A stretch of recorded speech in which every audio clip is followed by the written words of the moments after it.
Well, last time we talked about Christians who work on Sundays in episode number 1389. Today, in episode 1390, we talk about Christians who work every day. The question comes from Samantha. Hello, Pastor John.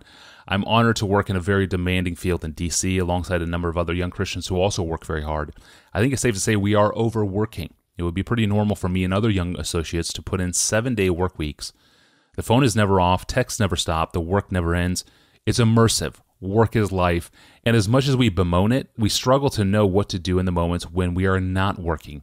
Work gives us our cues for action in life of what to do next, and thus our work can undermine relationships and meaningful church involvement, everything that is not work.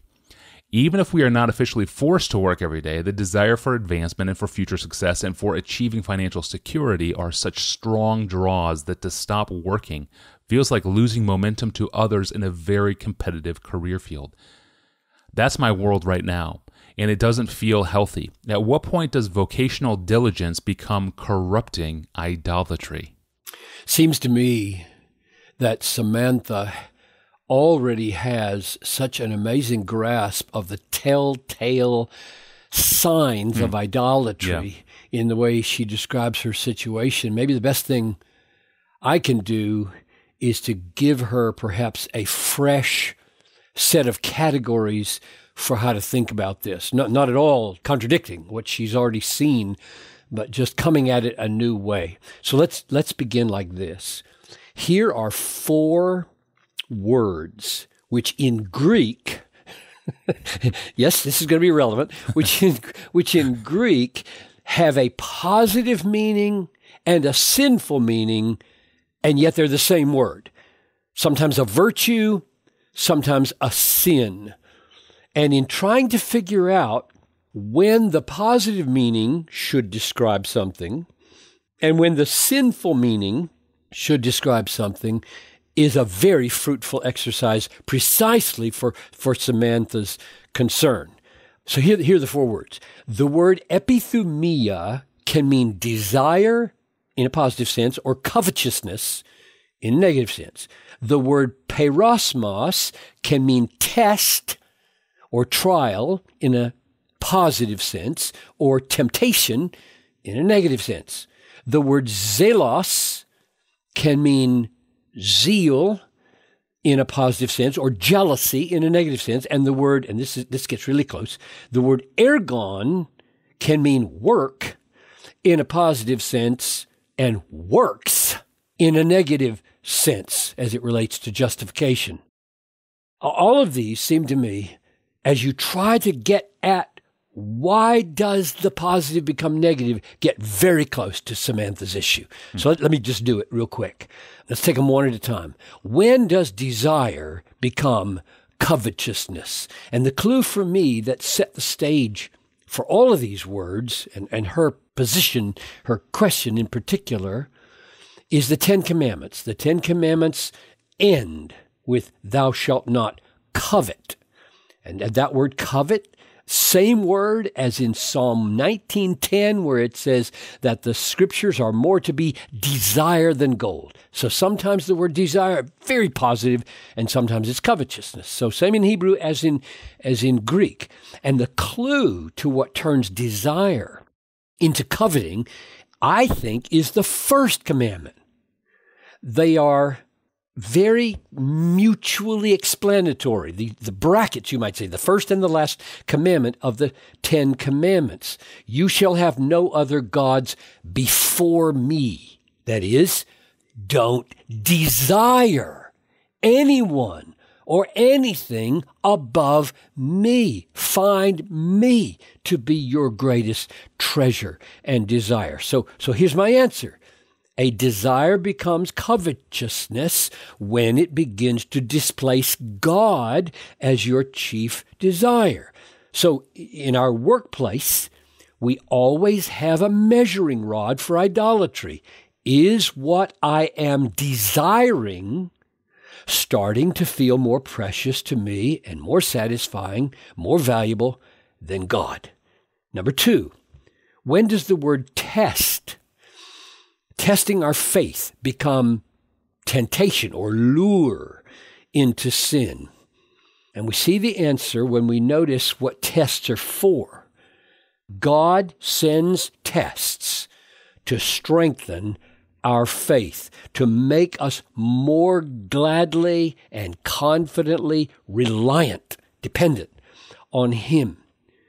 But a test becomes a temptation, a lure into sin, when it starts to do just the opposite.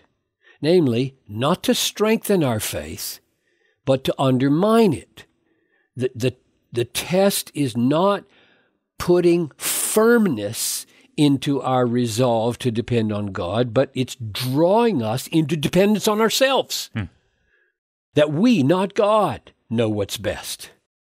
We can taste the difference. We know, we can taste when this is happening. This test is making me stronger and happier in my dependence on God, or it is, in fact, weakening my dependence on God and starting to make me more likely to depend on myself. And we can test it in the workplace as pressures are coming.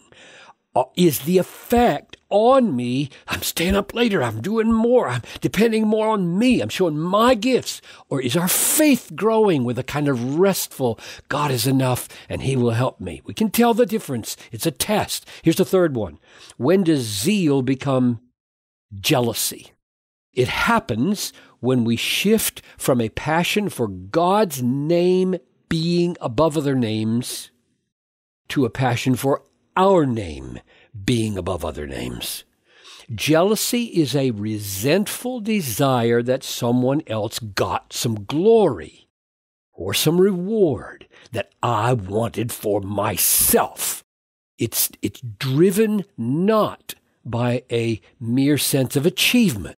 It's driven by desire for recognition above others, for superior achievement recognized above others. So we can tell it's starting to happen when we don't rejoice at other people's successes and rewards, but feel a niggling resentment. And we know, okay, my zeal is becoming jealousy. Now here's the last one. What's the difference between work and works?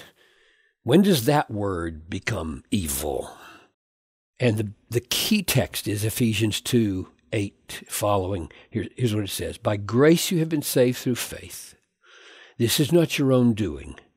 It is a gift of God, not as a result of works.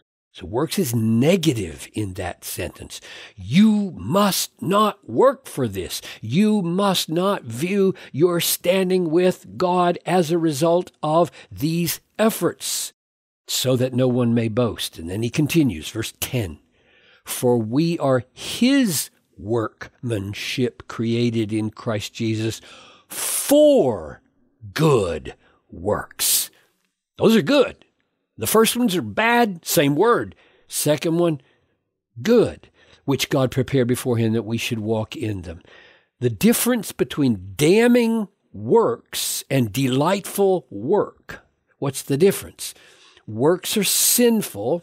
It's talking about good works there. It's not talking about hitting people or hurting people. It's talking about good works. Yeah. Those good works are sinful when we think that our salvation, our acceptance with God, our great status as the children of God, our great riches as fellow heirs with Christ, we think that all that acceptance, that great status, those great riches is the result of our works. It's not. It's free grace. It's a gift of God through faith, not works. And then, verse 10, we are His workmanship. We are created. We are now for good works. So, when is your work becoming works?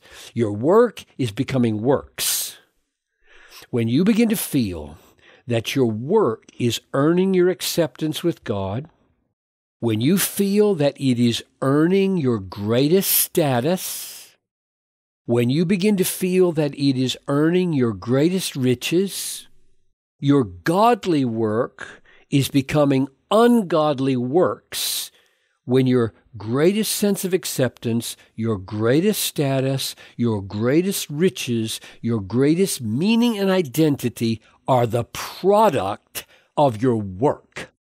Or to say it one other way, your work has become idolatry when it's the root and not the fruit of your acceptance, your status, your riches, your identity, which are all free in Christ. The glory of God's grace is at stake here. By grace, he has freely given in Christ the greatest acceptance, the greatest status, the greatest wealth, the greatest identity. If we shift from seeing our work as the overflow of that and start seeing our work as the basis of that, we have turned our work into grace-belittling idolatry. Wow, that is a potent word for all of us. Thank you, Pastor John, and thanks for the excellent question, Samantha. Really appreciate it. And thank you for listening along and for subscribing to Ask Pastor John in your favorite podcast app or on YouTube. Next time we hear from a non-Christian who wants to know why coming to Christ and believing the gospel are so difficult. Shouldn't salvation be easier? That question will be put to Pastor John next time. I'm your host, Tony Reinke. See you on Wednesday.